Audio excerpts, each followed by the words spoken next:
10वां के गणित में हमको देखो क्या पढ़ना है।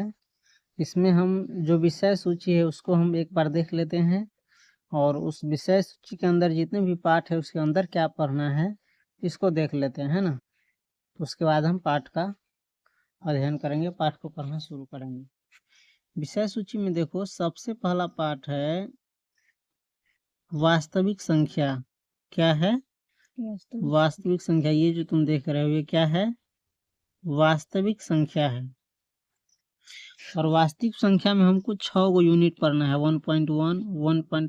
ये पहला जो है ये जो तुम देख रहे हो ये पाठ को बताता है और इसके बाद जो दशमलव के बाद 1 है वो यूनिट को बताता है, समझ गया। तो वास्तविक संख्या में हमको 6 गो यूनिट पढ़ना है। उसके बाद दूसरा है बहुपद। दूसरा क्या पढ़ना है? बहुपद। उसके बाद तीसरा हमको पढ़ना है 2 चर वाले रैखिक समीकरण युग्म। 2 गो चर वाला यानी जिसमें ABCD का 2 गो अक्षर रहेगा और रैखिक समीकरण यानी जिसका पावर 1 रहेगा उसका जोड़ा हमको पढ़ना है। उसके बाद हमको पढ़ना है द्विघात समीकरण। कौन समीकरण? द्विघात समीकरण का अर्थ होता है जिसका पावर 2 हो, जिसका डिग्री 2 हो, जिसका घातांक 2 हो। उसके बाद है समांतर श्रेणियां। कौन सी है? समांतर श्रेणियां का अर्थ होता है बराबर बराबर अंतर पर कोई संख्या या किसी चीज के बारे में पढ़ना है। उसके बाद है हमको त्रिभुज पढ़ना। कौन सी पढ़ना है? त्रिभुज यानी जिसकी 3 गो भुजा हो, चाहे जिसमें 3 रेखाएं हो और तीनों रेखाएं क्या हो? घिरी हुई होनी चाहिए एक दूसरे से जुड़कर। उसके बाद है हमारा 7वां चैप्टर निर्देशांक ज्यामिति। कौन सी है? निर्देशांक ज्यामिति, है ना। इसके अंदर भी देख सकता है 7वां पाठ के अंदर हमको 5 गो यूनिट पढ़ना है।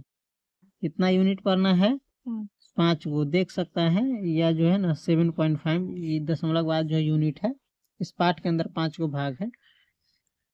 उसके बाद हमको पढ़ना है त्रिकोणमिति का परिचय। किसका परिचय? त्रिकोणमिति का परिचय। उसके बाद है त्रिकोणमिति के कुछ अनुप्रयोग। कौन सी है? त्रिकोणमिति के कुछ अनुप्रयोग, यानी त्रिकोणमिति का हम कुछ प्रयोग पढ़ेंगे, कहाँ कहाँ इसका प्रयोग होता है। उसके बाद 10वां चैप्टर है हमारा वृत्त। क्या है? वृत्त। उसके बाद है रचनाएं। कौन सी है? उसके बाद है 12वां चैप्टर वृत्तों से संबंधित क्षेत्रफल, यानी वृत्त से संबंधित क्षेत्रफल। कोई वृत्त कितना जगह छेदता है किसी तल पर, जगह पर या कहीं पर, उसी के बारे में पढ़ेंगे। उसके बाद हमारा है 13वां चैप्टर है। कौन सी है? पृष्ठीय क्षेत्रफल और आयतन। 13वां चैप्टर क्या है? पृष्ठीय क्षेत्रफल और आयतन। पृष्ठीय क्षेत्रफल का अर्थ कोई वस्तु अगर जमीन पर रखते हो, चाहे दीवार पर या छत पर या चाहे कहीं पर, तो उसका जो तल होता है, नीचे का जो पेनी होता है, वो कितना जगह छेदता है, इस सब के बारे में पढ़ेंगे। चाहे किसी भी चीज का पृष्ठीय यानी कितना उसमें जितना भी पृष्ठ रहता है उसका क्षेत्रफल। इसके बाद है 14वां चैप्टर हमारा है सांख्यिकी। कौन सी है? सांख्यिकी। उसके बाद अंतिमा चैप्टर है प्रायिकता, है ना। प्रायिकता किसी घटना के चाहे किसी चीज के होने की कितनी संभावना होती है उसी के बारे में हम पढ़ेंगे प्रायिकता में। तो टोटल हमारा देख सकता है कितना चैप्टर है? 15 गो चैप्टर हमको 10वां किताब में पढ़ना है और इस 15 चैप्टर के अंदर इसका जितना भी यूनिट है उसको पढ़ना है, समझ गया।